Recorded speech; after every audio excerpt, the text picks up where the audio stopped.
Corona के active case ने क्यों बढ़ाई देश की चिंता, कहां बना वैक्सीनेशन का नया रिकॉर्ड, किस राज्य ने कोरोना के बढ़ते खतरे की वजह से स्कूलों को खोलने के फैसले को टाल दिया है। कोरोना से जुड़ी खबरें देखिए टॉप 9 कोरोना से जानें।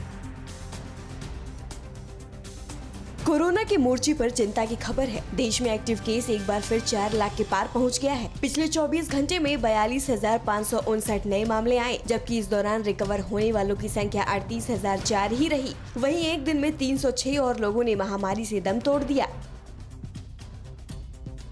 केरल में कोरोना कंट्रोल में आता नहीं दिख रहा। राज्य में एक बार फिर एक दिन में 29,000 से अधिक केस आए। वहीं 142 लोगों की मौत हो गई। राज्य के मुख्यमंत्री ने शनिवार को कोविड के हालात पर रिव्यू मीटिंग की, जिसमें नाइट कर्फ्यू और रविवार को लॉकडाउन जारी रखने का फैसला किया गया।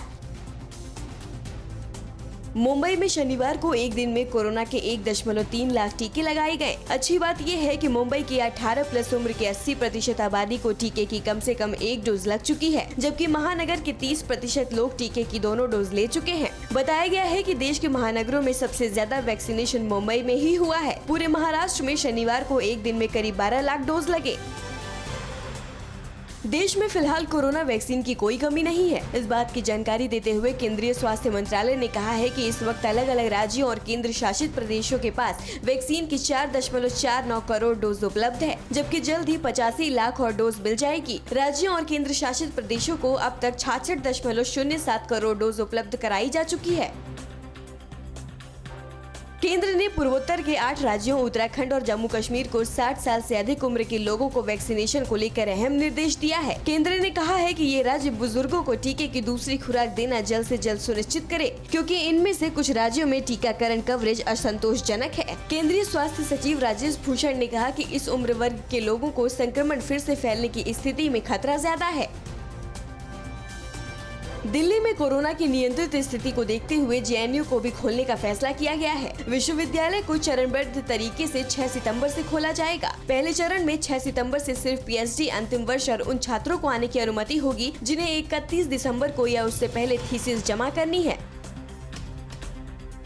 कोरोना संक्रमण के खतरे को देखते हुए हिमाचल सरकार कोई जोखिम लेने के लिए तैयार नहीं है। संक्रमण के बढ़ते मामलों को देखते हुए राज्य सरकार ने स्कूलों को बंद रखने की अवधि अब बढ़ाकर 14 सितंबर तक कर दी है। हिमाचल प्रदेश में पिछले 24 घंटे में 215 नए केस आए हैं, जबकि इस वक्त 1758 एक्टिव केस मौजूद हैं।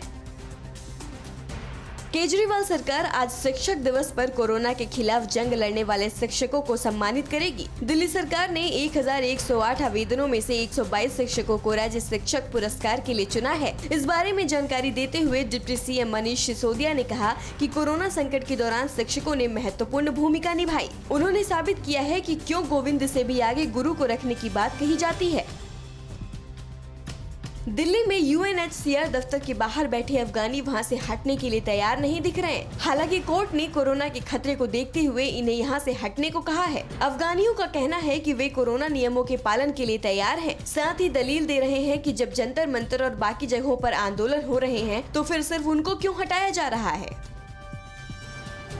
परवाह देश की, सोमवार से शुक्रवार रात 10 बजे TV9 भारतवर्ष पर।